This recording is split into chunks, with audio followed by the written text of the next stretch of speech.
We'll go ahead and start this meeting of the San Mateo County Parks Commission on Thursday, February 5th, 2026. We'll begin with the Pledge of Allegiance.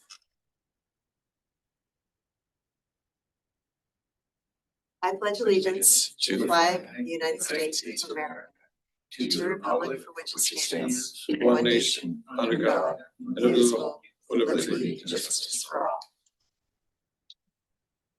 Thank you. Can we start with roll call?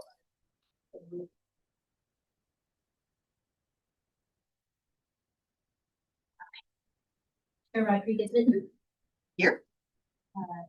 Commissioner Manate. Yes. And Commissioner Esser. Here. Okay, all good. Thank you. We'll move on to any public comment.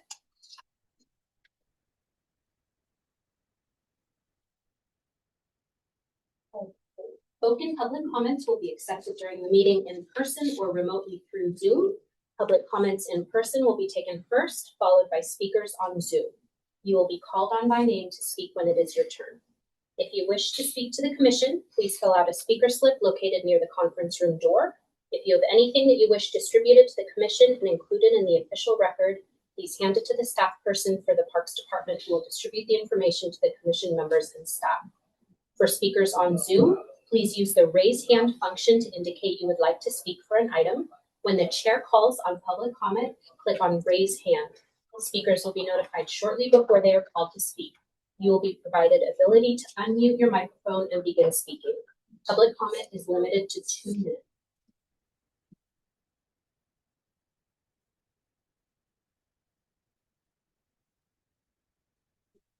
Okay, I do not see any hands raised in Zoom, and we do not have any speaker slips. Okay, that's easy enough. We'll move on to item number 4, action to set the agenda and approve the January 8th meeting minutes. Do I have any amendments or corrections to the January 8th meeting minutes?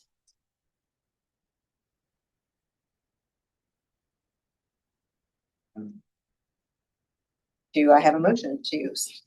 Set the agenda. So like the second Commissioner Esser's motion.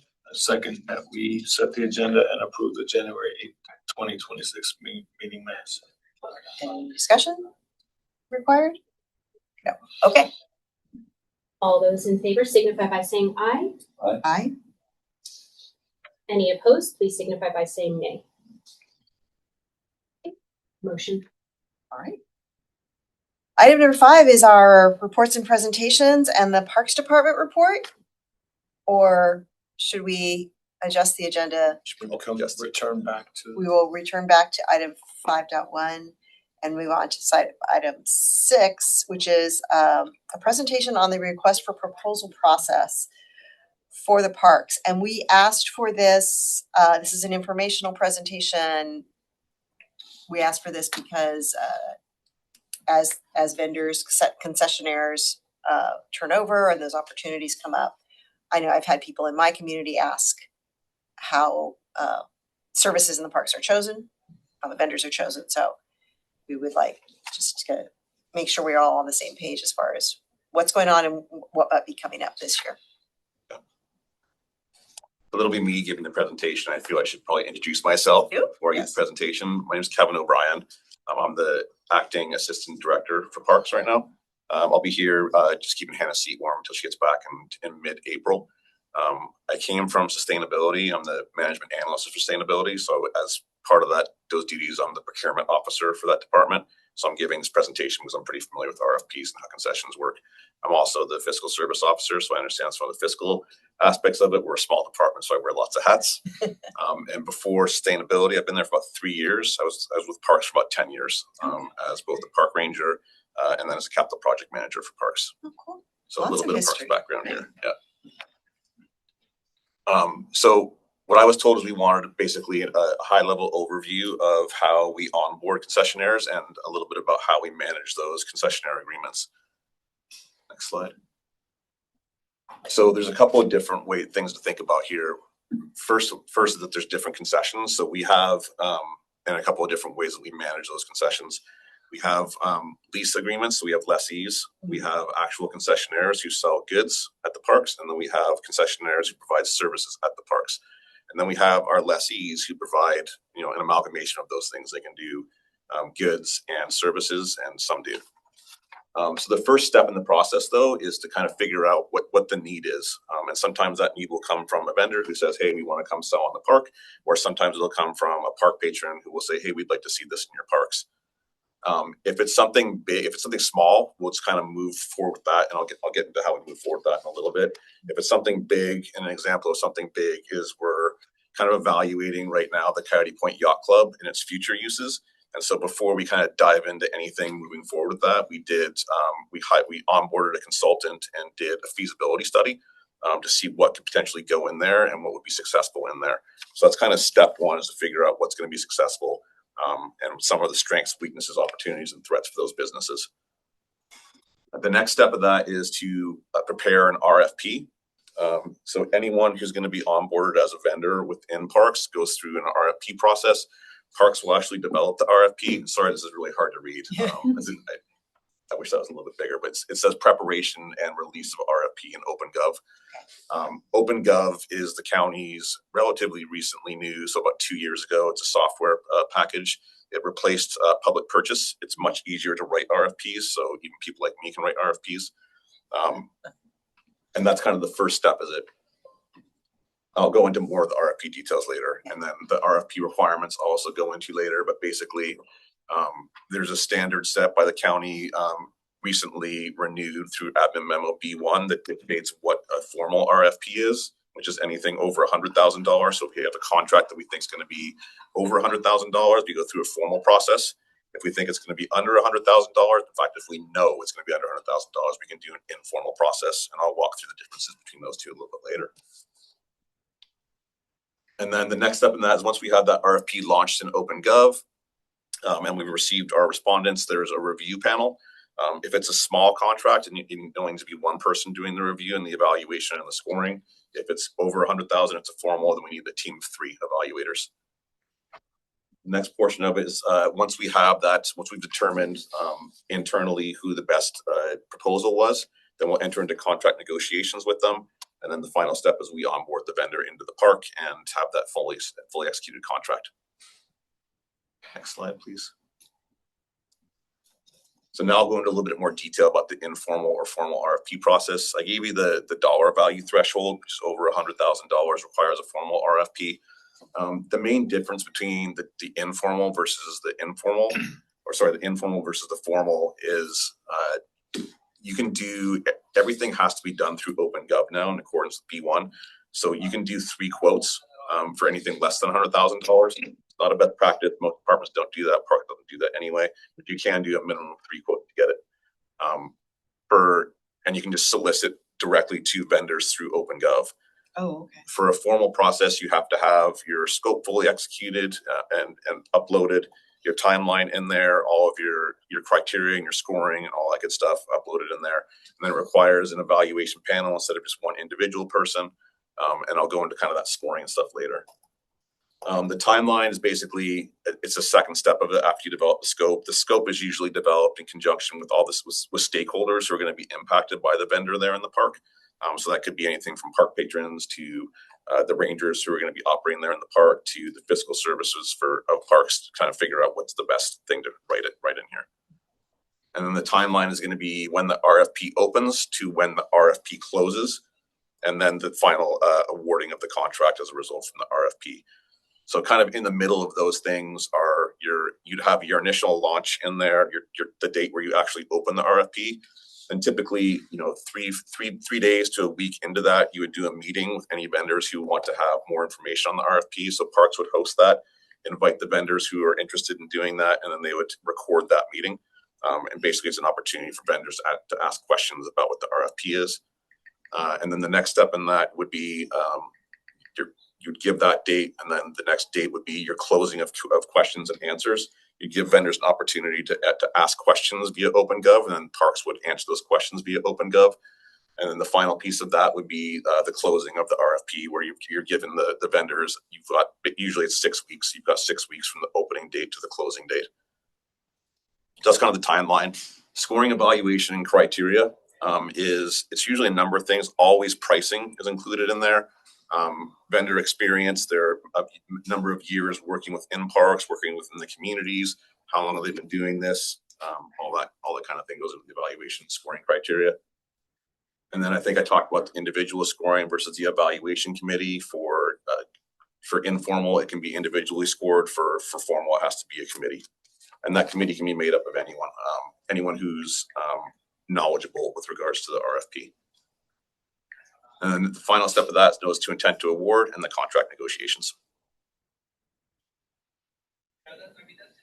So this is kind of an idea of what gets covered in our contracts. The county attorney's office was good enough to provide everyone with these boilerplate contracts.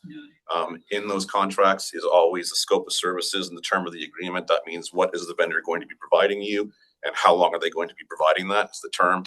It gives a fees and payment schedule. In some cases, we're receiving revenue. In other cases, where there's costs associated with it. There's general hold harmless language that's put in there that kind of mitigates some of the litigation that can be a part of our contracts. For lease agreements, there's property inspections, and it kind of details how those property inspections are going to look like. Are they going to look like on an annual basis? Do we have to give 72 hours before we go in and inspect? That kind of thing. Quality of service, rates and charges, a sort of an evaluation of what's happening, and that happens throughout the course of the contract, making sure that the rates aren't increasing. And if the rates are increasing, it's included in the contract and we're approving it in advance. And then the quality of the services, the goods that are provided. There are safety requirements for our vendors, like not obstructed. For instance, Crystal Springs Trail has a food truck vendor. We have to make sure they're not going to be obstructing the emergency access routes into and out of the park. And make sure that they're not cooking with giant pots of oil outside of their thing. Insurance requirements, those are fairly standard as well. It's typically $1 million of general liability. And if it's like a vehicle that's moving around there as well, we'd want $1 million of automobile. That can be adjusted. That's pretty high, but in order to adjust it, it requires county attorney approval and also risk management approval. And then there's performance requirements. So for vendors, we'd want to know in advance how many days you plan on being open, and then making sure that they're actually there and they're open on those days to the public. That's one example of performance requirement. And then retention of records and right to monitor. We can always ask the vendor to provide us with their financials to make sure we're receiving the revenue that we're supposed to be getting and that we're giving them the cost they're supposed to be getting. Typically, it's a 5-year retention of records. So if we get audited, the vendor is obligated to hold on to the records for 5 years, and we can come back up to those 5 years and say, hey, we want those records. We have an audit. Next slide. So here's just a couple of examples of the current concessions that we have in our parks. We have Excel Equestrian over at Wonder Lake Park. And they provide horse services, stalls and other services there. Kiddos Choo Choo, which is an example of one of the service concessionaires. It's a choo-choo train that goes around Coyote Point Park. And then you have Sage Bakehouse at Sawyer Camp Trail, which is that food truck that I talked about. So here, and sorry, this is again kind of small print right here. We can share. I'll make sure these slides get shared with you in the aftermath of this, so you can actually take a look at this. But this is a list of our current vendors right now. It's in the first column is their names. We've got Board Sports, Security Odyssey, which is a lease agreement. I'm sure most of you are familiar with that. The Coyote Point Yacht Club, Kiddos Choo Choo, Excel Equestrian, and Sage Bakehouse. And then the next column is the details. I know you probably can't read them. I can barely read them. I'm closer than you are. It's the services and goods that they provide. Next column is location. It gives the park location. The expiration date of the contract. Our lease agreements tend to go for longer than our normal service contracts do. Particularly with Curiosity, who's always looking to get donors, that they're funded in large part by donors. And the donors are less likely to give them money if they see they're only going to be operating there for a year or 2 years. So we give them long-term lease agreements. And then the next column is kind of some of how it's broken out, like the things that we're on the hook for as the Parks Department, and things that the vendors on the hook for. And then the final columns are the revenue from 24-25 and the actual revenue that we received in fiscal year 25-26. You'll note in there that most of these numbers are not mind-blowing numbers. The highest number in there for 24-25 was from the Curiosity, and it's $35,000. Typically, we're not onboarding concessionaires to make money for the department. We're onboarding them to provide services to the park patrons and make their experiences more enjoyable. Yep, next slide, please. And then I was just opening up to questions. I wanted to make this kind of short and sweet, but I want to be able to provide myself for any questions you have. Thank you. Yeah, that was helpful. And I did have a couple of questions. So for the informal process, is there any, when you said you can go directly to vendors that are in OpenGov? We can directly request vendor information through OpenGov, but everything's done through OpenGov. In the past, we could do it through email. Okay. Reach out to those vendors, then we'd have that email record. Mhm. Now, with that new admin memo B1, any contract that's going to be over $10,000, communications need to take place through OpenGov. Okay. And You then can still ask vendors to, you can still provide other vendors who are not onboarded in OpenGov the link to your RFP in there. So people who are not vendor or already onloaded as vendors into OpenGov, you can give them links and they can look at things through there. okay. So that was gonna be my next question is like, other than OpenGov, is there any way you get out the word that when the RFP so that So best new practice for vendors RFPs is not to use OpenGov as your sole outreach methodology. You should be like reaching out to as many vendors as you can who you think might want to be interested in this RFP. And then you just give them the link to OpenGov, like, hey, ask any of your questions through this, please. And here's all the details in here and the contact information and all your timelines and dates. You're essentially encouraging participation without singling out one individual or one. so you would use the Parks newsletter or what are some You of can the? use the Parks newsletter, you can use Nextdoor, you can just do a Google search of vendors in the area and do that. And just reach out to them via email. Okay, so it can be fairly widespread and it's Yeah, kind you of can- at the discretion of the person. It is, yeah. Best practice is to spread your net as wide as possible so you get the most responses to your RFP. The Board of Supervisors last year adopted a resolution creating a policy that gives a preference to local businesses Okay, in RFPs. And so depending on the type of RFP and all that, they can get, I think it's like 10%, Max of 10%. 10% Yeah. bump in their points when they're scored. So that was a policy decision of the board that was really meant to try to increase participation among local businesses. Yeah, it's a 5% for any local business. That's a business that's headquartered here within the county. And then you get a couple of different points based upon how much revenue you bring in. So micro businesses who are making like less than $1 million get the max amount of points. And then there's a kind of a floating scale for the rest of it. So it really benefits the small business community for participating. Local small business. yeah. Kevin, I had a question. I think it may tie into like a 1A, 1B. How long does a vendor have, let's say, to submit? Like, let's say if it's your buddy's auntie that has a taqueria and they want to, show off their skills and what they have the best taqueria down the peninsula, so they set something up, or what are the sort of the specific criteria that the vendor has to pose to, let's say, the commission or the department for that matter, and then what's the approval, whether they are excited because, let's say, they've done a lot of children with dessert or pastries or whatever they want to showcase. What's the approval for them? Like, how would you approve them? It gets basically like everyone's kind of created equally. We kind of grade everything equally. We tell everyone in advance, hey, here's your timeline. Here's when we open, here's when we close. If anyone doesn't make that deadline, too bad. They didn't make the deadline, but that's across the board for everyone.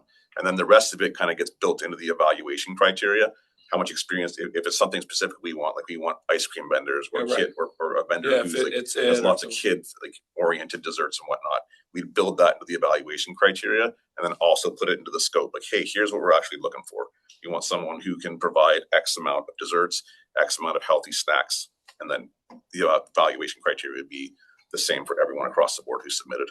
But to your example, if I can't be a raider, I have to excuse myself if it's my family taqueria. So again, we also ensure that there's no conflict of interest of the applicant and the panelists. Yeah, that's a So good that's- point. that's So a very everyone in important advance aspect. of anyone who's on the Yeah, if it's evaluation your committee. Abuelita that has a Yeah. lifelong business and they want to, get kids to taste something excellent, then I think that rules you out.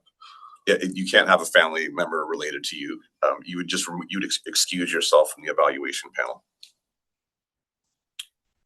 But that doesn't, yeah, that doesn't necessarily. It doesn't mean they couldn't can't do it. It county. just means you would remove yourself from the evaluation panel, so there's no conflict of interest.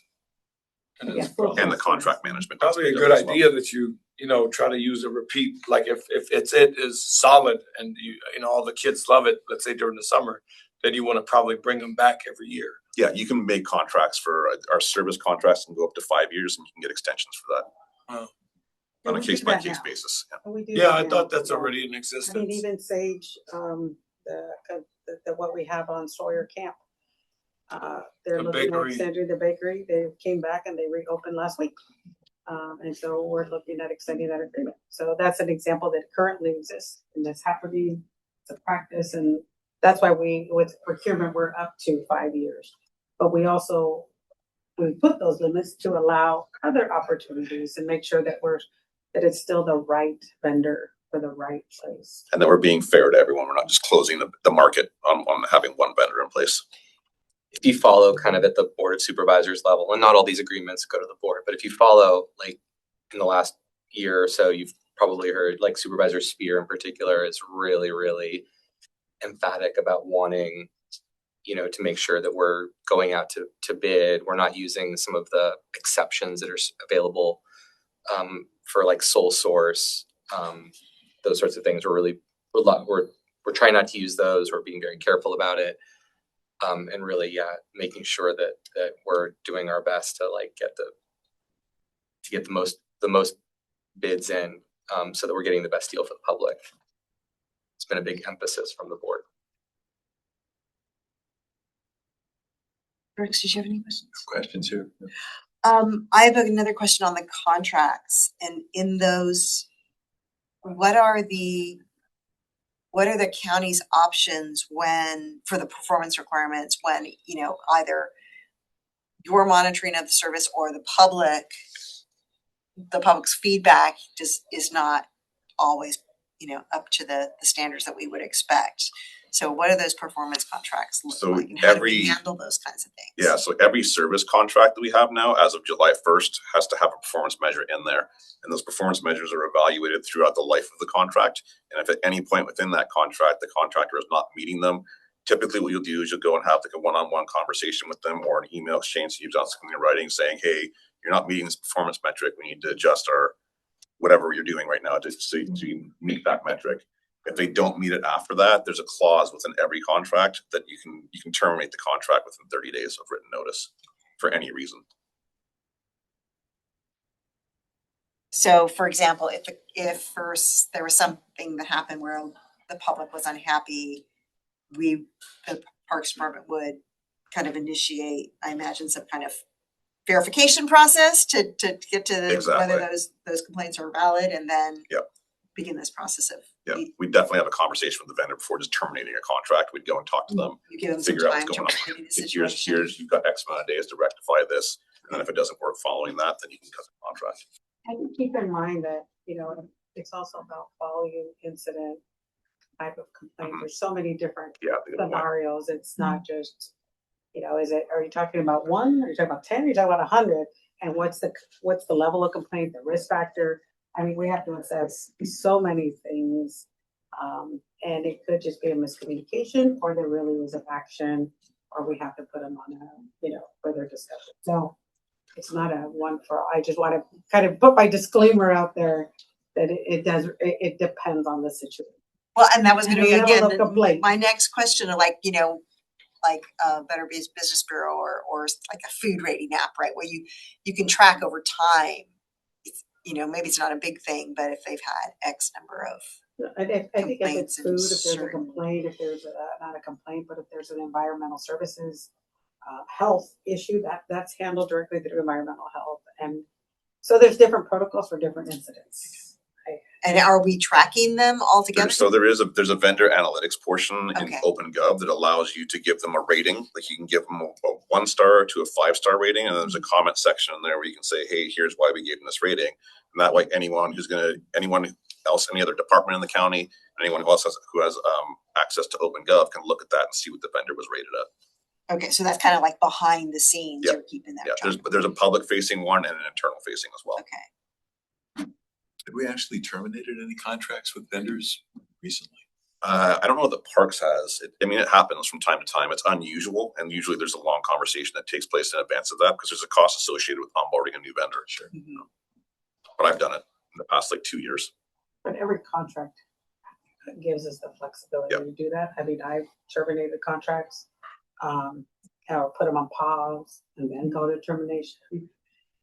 But again, it's whatever's in the best interest of the department and the county, and we have to look at it. I'm not familiar with the parks has done that recently, but they may not use, they have a list of on-call vendors and they just may not use that particular on-call and they switch to another one because of that same thing. It doesn't mean they cancel the contract. They're just saying the stars aren't there, so we're gonna move somewhere else. We're gonna start using a different person, a different vendor.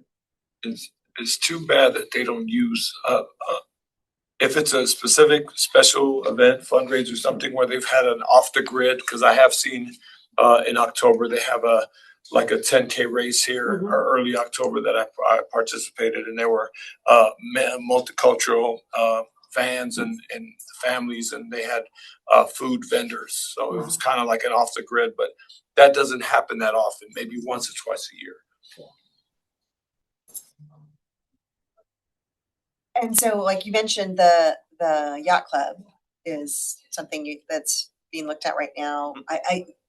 It strikes me for having the number of parks that we have, we actually don't have that many vendors that we're managing. And might not be this is more of a strategy question.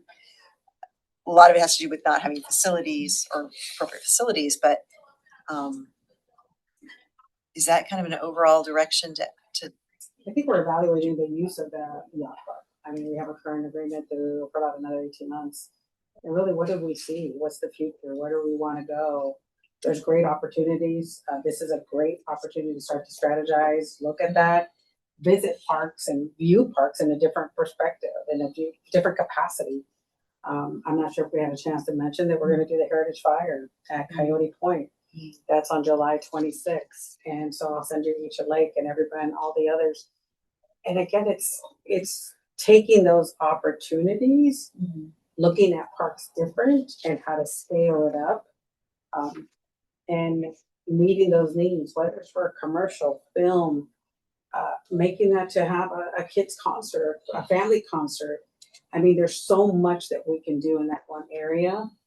And I think it's just overlooked right now, but I think there's a huge need. I think there will be a demand. You build it, they'll use it, they'll make it. That's the philosophy. And I think that that's where we are heading towards and looking at, I even think of it, if you consider the Mountain View Winery where concerts come, I'm not saying to that extent, but the vision of how do you use that space and look at it from different angles, that's what we have coming up ahead of us. And so those are exciting things that we could look at. We're looking at some additional right now. We have our naturalists look and say, what are there other trails, open spaces that we can find some more dog trails? Just go out and revisit it. Let else, maybe a different lens. So those are things that are constantly happening. We just asked and I asked Kevin to look into that right now. But yes, that space is a gorgeous space. And when we were looking at the Heritage Fire, I immediately went to that corner and thought, what a beautiful space where you see the landing, it's open, and you could, if you can visualize it. So the arrangement with the yacht club is the county owns the yacht spaces and then we lease them out for 8-10 years at a time to the yacht club itself. Is that the way it works? It's an interesting agreement. I look at him because he could have the details. Yeah, no, it goes back to the 50s or 60s. I can't remember when it first came into effect. We own the land. They actually own the improvements. They own the building on the land. And so the original agreement, which has been, amended several times to extend the term. I know, and most recently in the last, I think, year or two, we gave them a relatively short extension.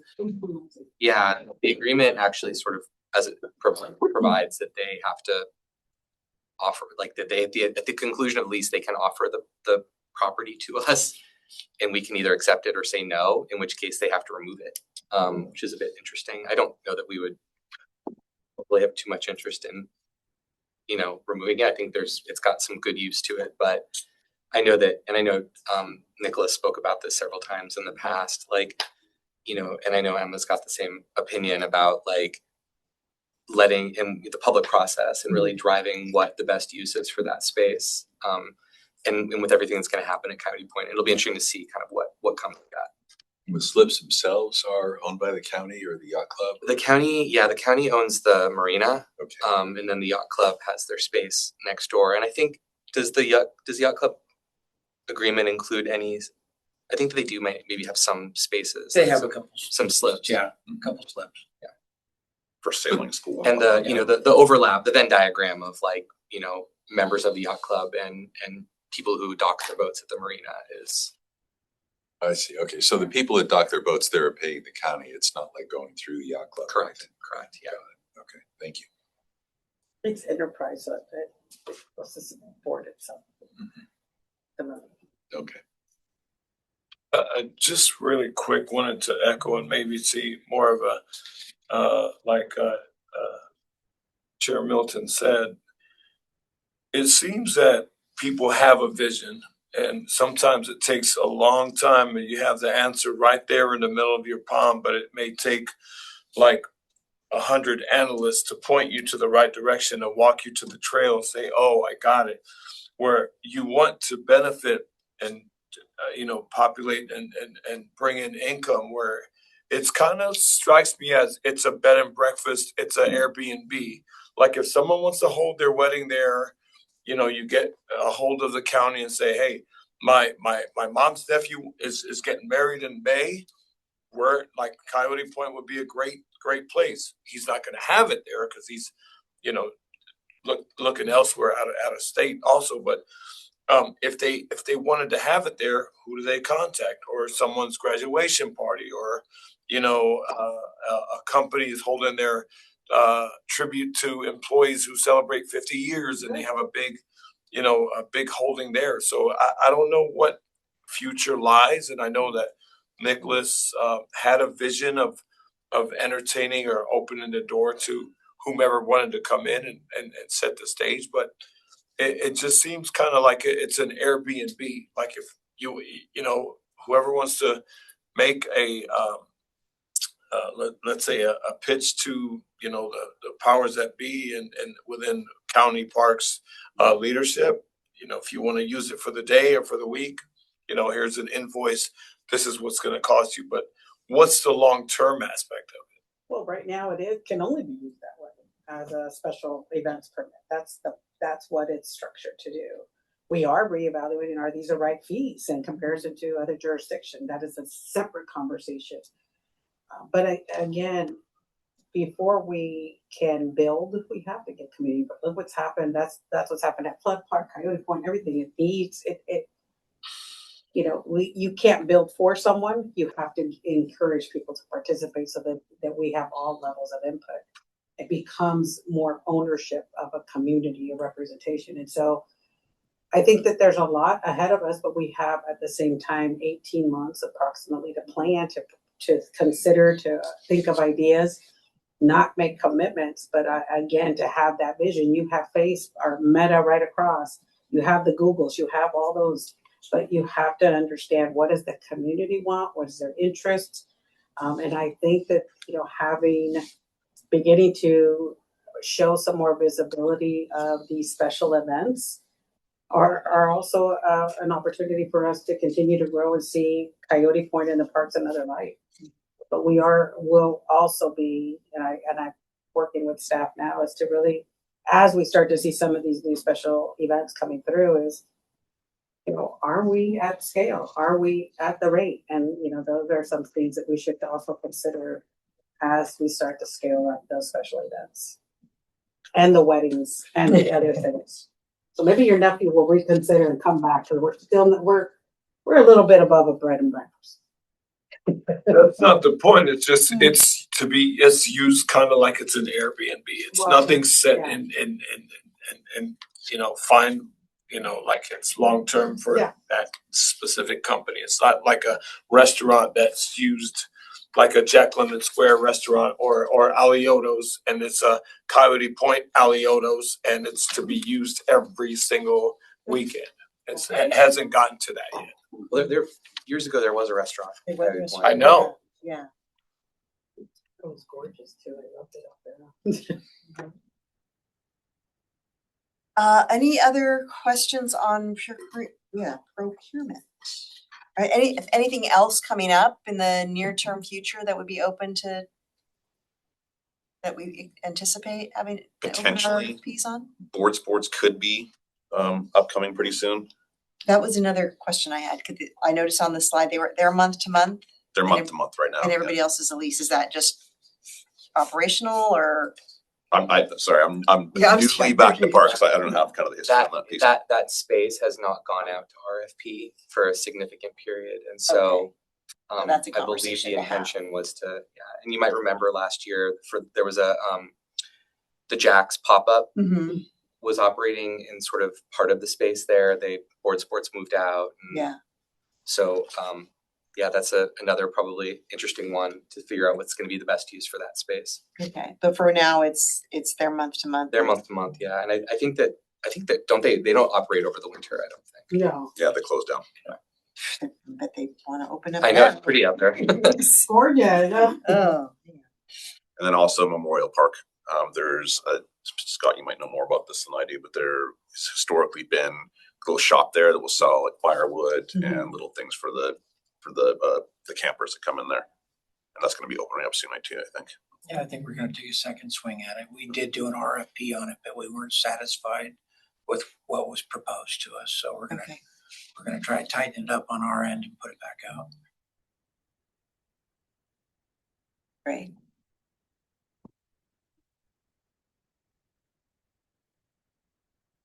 Any other questions? Questions or comments from the public? Now calling on public comment for agenda item 6.1.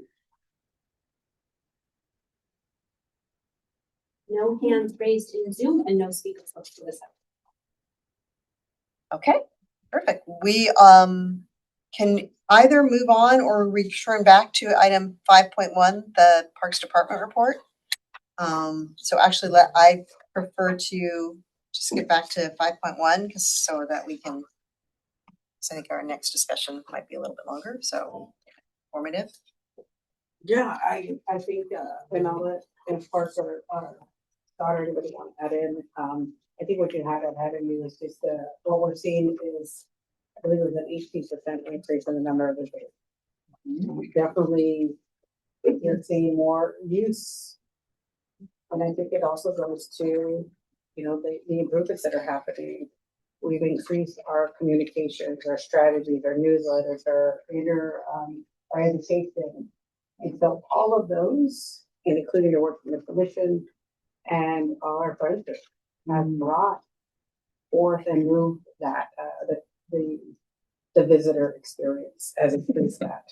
I only anticipate with more improvements and more changes that we've seen, that it will only increase even more with some of these designated areas. But there was an 18% increase on that. And then on the events, Catherine and her team, including Tracy and everyone, if you really look at the number that they do and the number of people that touch, the number of hands that they touch, it's pretty remarkable in a very short time. 21 different programs in a 2-month period. How do you get that happening? 500, right? You've impacted 500 people. And it's a small staff, a very small staff. And the ability to do what they do, again, with the number of volunteers. The volunteers continue to grow, and it's because of their work, their passion, and their ideas that they put forward. And so we're very happy with the results, and we hope that we see those results very improving as well. The Tornitas Creek, Kevin was just out there this morning, right? This morning I was out there last week, and maybe you want to give an update if it was just fresh on your mind on this Tornitas Creek. Sure. Right now, we're out there and we're kind of trying to wrap up one portion of construction while we're about to start the construction on the slides that took place there, the landslides that took place. We're coordinating with DPW right now to kind of formulate the best plan to ensure that we're not just repairing that slide, but that we're armoring the land adjacent to it and kind of stopping the problem of the water flow that created that slide in the first place. Okay. So, And that looks like it's gonna keep, be on schedule for. yeah, it's moving forward. I think we're looking good right now. The flood park, I think that's gonna open, we're on schedule with the flood park. Close. I mean, just in the last meeting, the only thing that we're waiting for is a slide that's on back order. As soon as the slide comes in, which is coming by boat, it's taking a little bit. It's the last component to set into the playground before we can put the port in place, so we get it correct. But it looks spectacular. Maybe by the next commission meeting, we'll have a couple slides. It looks really good. Are we out there? April. We're out there in April, yeah. Oh, you're gonna see a finished product then, yeah, cool. And then, the reservations are already happening, for that particular park. People are anxious to get their hands in there to build, there's some events already, reserved. And so I think it's gonna be exciting to see that, all that change and come to light. We have a big event, working with Redwood City Together, District 4, and other youth groups, and it's May 8th, the week of the May 18th, 16th. And they will be, I think they're expecting over 100 people, so we're excited to see that. And it's all youth and families.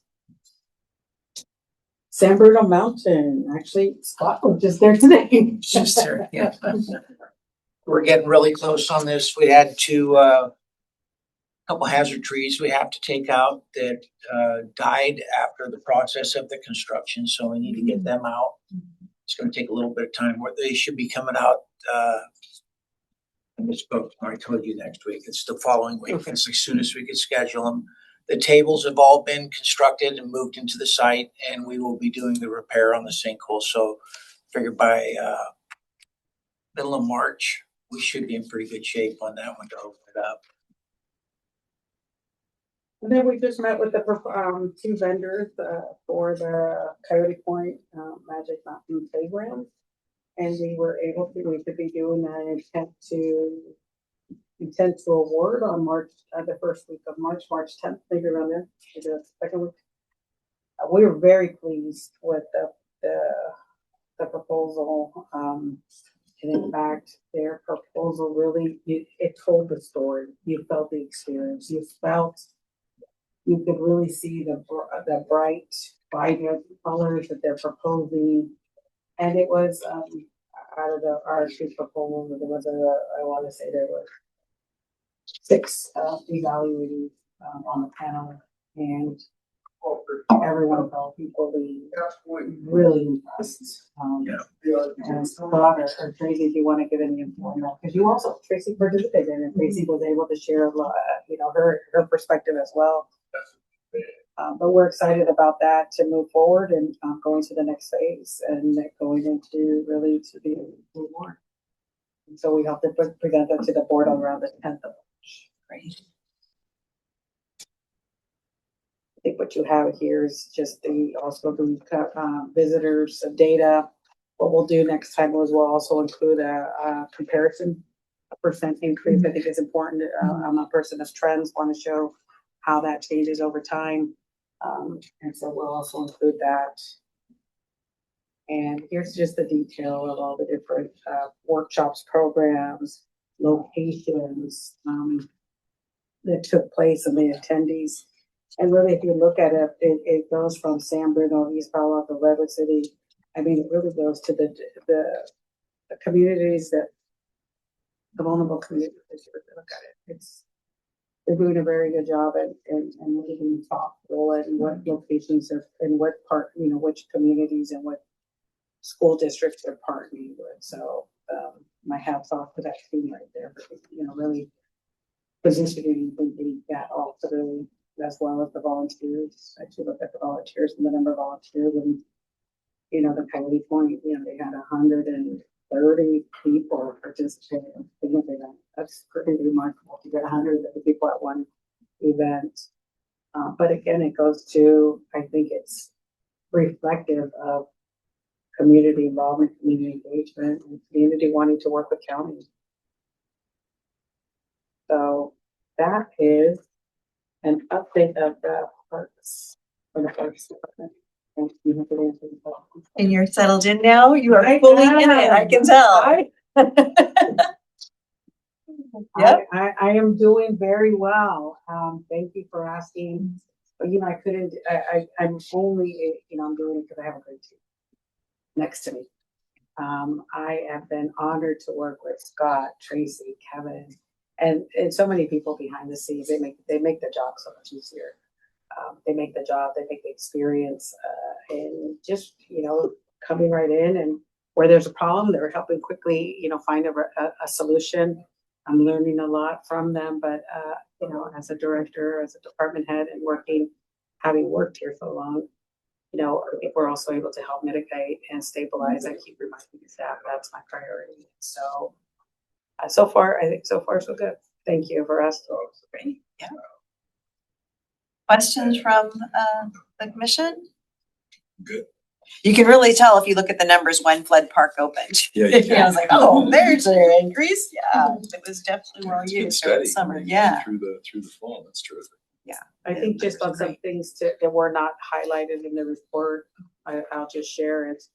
We're also looking for opportunities to leverage future funding. Today alone, we were told about Prop 4. I mean, Kevin brought it to our attention. But there's some, I think, early intervention, early engagement, and really looking at how that might impact, and getting potential grant writers just to listen in, so that when monies become available and solicitation, we're ready to go. It puts us in a better position versus solicitations out, and then quite often that's You're the mistake. panicking. Then you're panicking. Let me find a grant writer. So my recommendation, I'm working with our county executive's office, is to really look at and engage into a grant writer early on. And I think that will put this in the Parks Department. And if we can collaborate with another department and other departments, it puts us ahead of the game. And so I think that I'm also working on that. And, that I just wanted to share because that's something new, but at the same time, not immediate, but I do see a good positive future in that one as well. Does the county have a current or just a guest role of a grant writer or? We have a list of grant writers, and actually Kevin is reviewing the list now just to see who would be the most one and who's the best fit. Again, we want them to listen. They're a consultant. They're gonna keep, it's gonna be an advisor, and then hopefully we can tap into them and ready to go and start coming up with ideas. And again, too often we make the mistake of bringing in grant writers as soon as the solicitation is open, and then we're rushing to come up with an idea, rushing to come up with a concept and everything else. And so if we can begin that early stage, it puts us in a better position. So that's my recommendation today that I'm working with Kevin and Scott on. Other questions? Okay. Opening up for public comment on item 5.1. Okay, I'm seeing no hands raised in Zoom and no speaker slips for this time. Thank you, Emma. Appreciate it. Always appreciate the staff that works to put together these reports. It's always really amazing to see. And that actually is a great segue into the next agenda item, which is preparing our annual report to the Board of Supervisors. And I wanted to just leave this open to discuss as commissioners before drafting it. The hope is that we can have a discussion about it today. I will take our notes and draft it and then bring it to you to approve in March. Looking at our work plan from last year, we had some priorities on looking at visitor services and the partnerships and connections, looking at the facilities and infrastructure projects, especially keeping, the Flood Park and Coyote Point in front of our minds. Looking at how we did with the Fish and Game Propagation Fund, and then of course always being in line with county priorities around budget policy and performance. So in any of those topics, does anything come to mind as highlights you would like to include in the letter? I'm sort of envisioning it as, just reiterating what our focus was, going through our past agendas and kind of giving a quick recap of who we heard from, what we did with the site visits, why we did them, what we learned. And, I'd like to include like some highlights and of course we can brainstorm now and you can also email me separately after the meeting, but to put into the draft. Is this sorry, through the chair, is this a presentation or a written report? If we wanted to just send a written letter to the Board of Supervisors, it could be a presentation. And again, that's another point of discussion, certainly I think it's always great to get in front of the Board of Supervisors and give them some of the personal touch. Again, it kind of depends on their agenda and where we can get in if they don't have any pressing. We were gonna try to do it last fall, but the whole sheriff thing was like Overwhelmingly. resources for everybody. Yeah, a little bit. So we just said, well, we'll wait. And if this is a good time this spring for us to present, then we'd be more than happy to.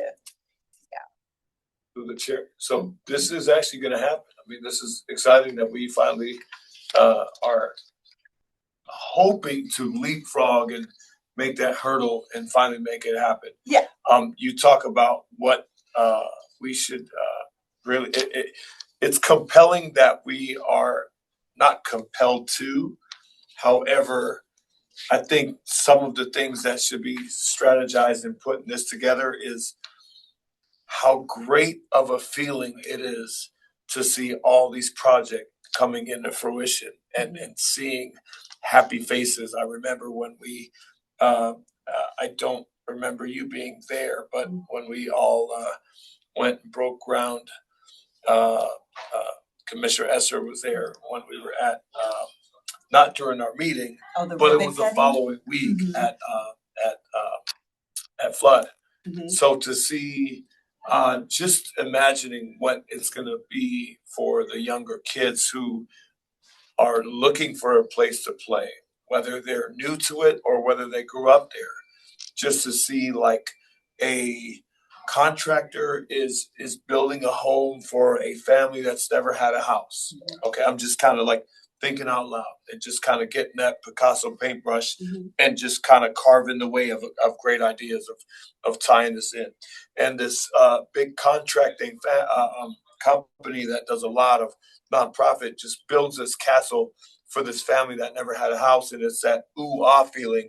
And that's what I think is gonna be for San Bruno Mountains. It's gonna be like that for those who live on the coast. So just in a nutshell, it is as commissioners that we are getting to see and God willing, by the end of this year, it's gonna be year 10 for me. So the fact that I've seen this commission grow and grow and grow, and that we're actually getting things done, and we do have a chair that's actually, diving in and getting paint on her hands to say, hey, we do exist. This is a commission that's been waiting to just unfold and cut the ribbon, and like all these parks and things are happening in front of the board to say, wow, you guys did actually get a lot done. So that's kind of where I am in the passion of it, and that we did get a lot done.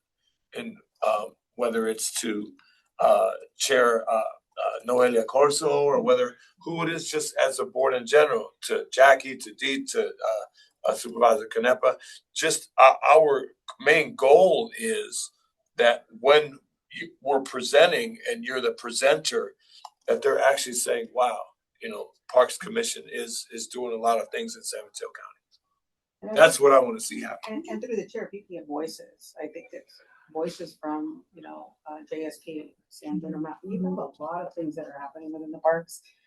If I could even recommend that, we think the ribbon cutting for San Bruno Mountain is going to happen around April, May. You have Flood Park around that same time frame. And, you know, we just finished the slide open up at JSP. That was on December 31st. That's right. And so, and then you have the Heritage Fire that's gonna happen in Coyote. So we have north, south, south, south, like we have all three key areas. I would even recommend, I know July is a break for the supervisors, they take a recess. Even if you did something early August, where you're able to say, look, as we reflect back, and then you have videos, you have pictures. If you're able to do a presentation, you can get snapshots of each one of those things. You can get the voices of the kids, of the families, because that's the experience. That's the story we're telling, how you've made an impact to each of these families, and all inclusive. And I think that would be something that I would probably consider. I would ask that you consider, just as a recommendation from a kind of communications, you know, marketing perspective, is the story, telling the story. And as much as, you know, I think it's always good to have it written, but a in-person presentation at that time, fresh in mind. And you just need a couple slides and you have the photos and the talking. 10 minutes to present. What's the time that they're gonna? About 7 minutes. Yeah, that would say, we need 5 to 7. 5 minutes. minutes, We can do 7 that. minutes. Yeah. 5 to 7, Yeah. okay. Well, that's Within enough 5 to to give them 7, wow. I think. That's more than enough. The photos are the story. It's what you say and reflect it. It's the story that you want to tell, and you have a lot to tell. How often do you pitch to the board? Am I part of this? I feel like I pitch to them every day. In your old job, for example, Oh, I pitch to them all the time. would you be on the agenda like Yeah, once a month? I mean, or I something was, like that? I played a role with the supervisors quite often, especially because of the role that I played with immigration. Oh, sure. So I work very closely with the supervisors and the county council, and especially whoever the board president is, to really knowing their priorities and how to move those priorities forward, and especially because we oversee unincorporated area and the coastal communities. Yeah. I guess what I want to make sure is whatever we pitch, we don't overlap with what they've already heard from. I can tell you that, yeah. So what you'll hear from the department in budget season is in June. So, you know, on the budget season, we'll talk about, you know, here's some successes, but we'll talk about budget. This is what we need, right? But you're also going to take it a different perspective. But I think Greg has some things. Oh, no, I completely agree. And I don't think there's a cadence that the department goes to the board on. It's more like when there's a contract or something that's usually when the department's going to the board for something for approval, and oftentimes, you know, the department has come to you first on those things. I would strongly recommend that your update really include the report backs you heard from the Fish and Game Fund folks. I'm sure you were going to do that anyway, but you know, you all did so much work standing up that process a couple of years ago in creating the subcommittee and really like having a formal process for that. You eventually made recommendations to the board, which the board, you know, I think approved on its consent agenda. Yeah. I think the board would really love hearing about the success of those projects and those funds, especially since that's kind of a unique thing about this commission that you do. And I think that's something they'll really want to hear about.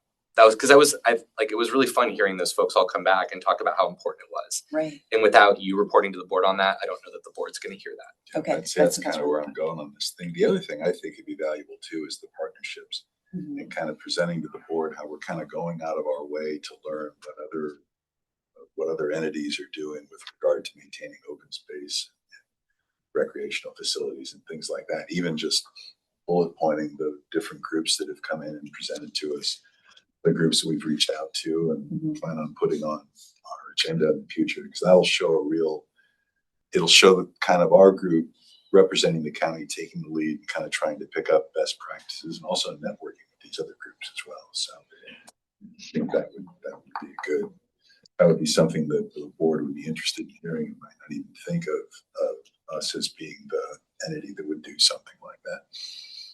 Aligning it to your mission, your values, and what your role is, and how you influence the Parks Department, your contributions, your visions, your thoughts, and everything else. It's a road. It provides. It helps in the roadmap. That we're influential amongst, you know, our own group, but maybe see some light. Yeah, and, okay, and with other commissioners.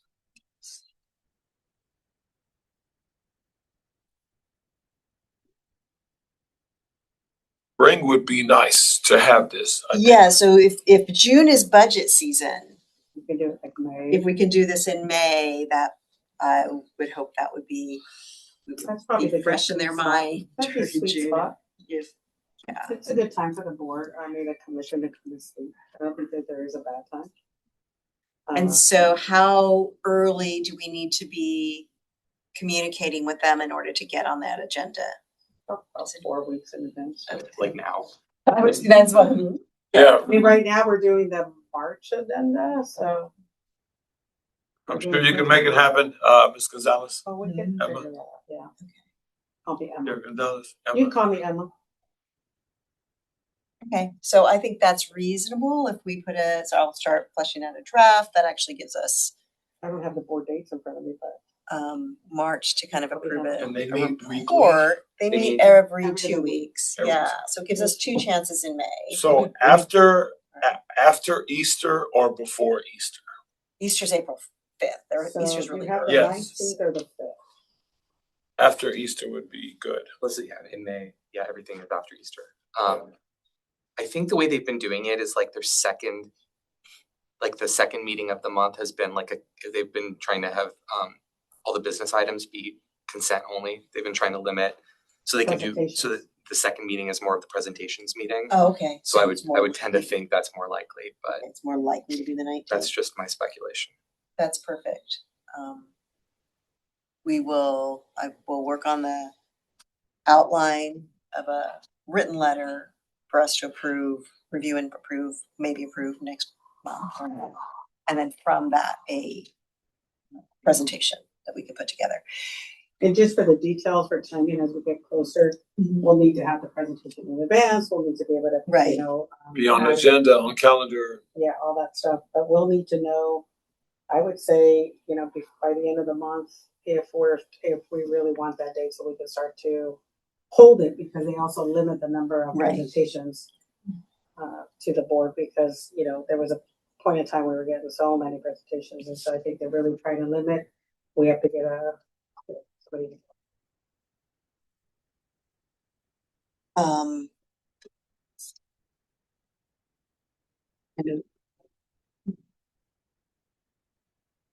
And Tracy, the recordings of these meetings are somewhere, right? Yes, they're on if you go to the commission portion of the parks website. Right, so I can, All there.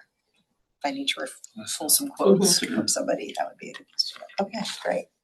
In 5 or 6 minutes of 3 slides. I know, Oh, I there's not a lot of, know. you know, Yes, that's okay, I'm used to speaking very It'll quickly at basically be an outline. board sense. meetings. Okay.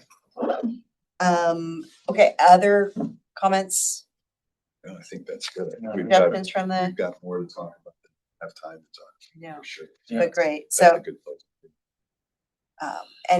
we'll go ahead and open this up for public comments. Now calling on public comment for agenda item 6.2. So no hands raised in Zoom and no speaker slips. We'll move on to item 7.1, update on commission vacancies. Yes, exciting. Oh. So, okay. Oh, we light a have candle. For District 1, they have applicants, they're reviewing applicants and proceeding, hoping to proceed with interviews. District 2, I found out about an hour before this meeting that they've selected someone. Yay! So I believe there's a process that they have to go through, but they are hoping that they will be here for the March meeting. Fabulous. Cut the cake. I know. Pay attention to the board agendas. That's right. Well, that's true. It'll be published in the agenda. We'll send it to you. Highlighted. Send you the draft, you know, when it gets posted. Do we have, okay, any questions on that for us? We open that up for public comment? Yeah, opening up for public comment on agenda item 7.1. I'm not really here for a public comment, but I like to just at least introduce myself. I'm Fred Bear. I am an applicant from Region 2. I haven't heard the selection yet, and I heard it was going to be done today. So I'm here anyway as someone who's involved. I'm currently a county commissioner on Veterans Commission, charter member who's being termed out. So one reason I applied. Also, I've just completed several terms on Foster City's Park and Rec Committee, which I've served as chair. And just as a comment, you have a friend in Mike Callaghy, who when he moved to Foster City, served on the Park and Rec Committee with me there. So he knows us a little bit, just to let you know that. And I'm just saying, just introducing myself. I've got a lot of history, but you don't need to hear that. Fred? Fred Bear. Thank you, Fred. Nice to meet Yeah, I you. do have my tag on here from the county. Yep. Thank you. Thank you for coming and introducing yourself. We'll be very excited. Okay, any more public comment on 7.1? Nope. Okay. Item 8.1 is commissioner updates. Any reports you'd like to convey? I honestly don't have anything this month. I have nothing this month of February either. I went to the volunteer day on MLK at Memorial Park and we had a blast. We pulled so much French broom. It was amazing. Yeah. That was like, people were getting addicted. They were like, we're finished. We're not leaving till this. It was really fun. Stu does a wonderful job, always, explaining to people very clearly what they were doing, what plants they were pulling. And so it was a ton of fun. And also last week, Tracy and I were both and Emma was there as well, at the Boards and Commissions night for the county. And which was really nice to see people from other commissions. And we had a great chat with some members of the Youth Commission, who are, they're planning, they had a civic participation workshop, I think last week. Yeah, exactly. And we talked to them a little bit about how to get more youth in the parks, like, do they go hiking and are there hiking clubs? And they weren't aware of a whole lot of teen-centered opportunities, so, outside of school. So we're just gonna file that as, a potential way to reach out a little bit. So we might be able to even schedule a presentation at Parks, a presentation to the youth commission, or the youth commission do a presentation to the parks. You can find ways, and because they have subcommittees. Yeah, that we do have a liaison to us, but it's this time of meeting is difficult because it's after School. Yeah. But yeah. So those are my. I have to excuse myself. I have to get on the call for a legislative change. Sorry. Thanks, so Emma. have a good night. The rest of your day. And what else? There is a event coming up this month at Fitzgerald for community leaders with that is led out of the Golden Gate. What is it? Golden Gate Nature Conservancy? What are their? Is it GGN? GGNRA. Yes. GGNRA. Yeah. Conservancy. But this consortium kind of all the parks and open space agencies who want to connect more with community leaders out of Fitzgerald. So I can forward that on to you all if you want to attend. Those are my updates. Any public comments on 8.1? We have no hands raised in Zoom and no speaker slips on this item. Okay. Item 9 is items for future agenda. And what I'd like to propose is that after we're done with our annual letter, we, and possibly the second half of the meeting in March, we start prioritizing these and calendaring them out for the rest of this year. We don't have very many actual on-site or working meetings. So if we can narrow these down and prioritize them, we can start calendaring them out and for the rest of the year, and that will be part of our work plan. That's amenable to my commissioners. All right. There are no questions or comments on item 9. Calling on public comment for agenda item 9. No hands raised in Zoom and no speakers. Okay. Then we can move to adjourn. So moved. Unless anybody objects. Great. All right, I'm sorry, I tried. Fantastic. I'm gonna Yeah, we had a lot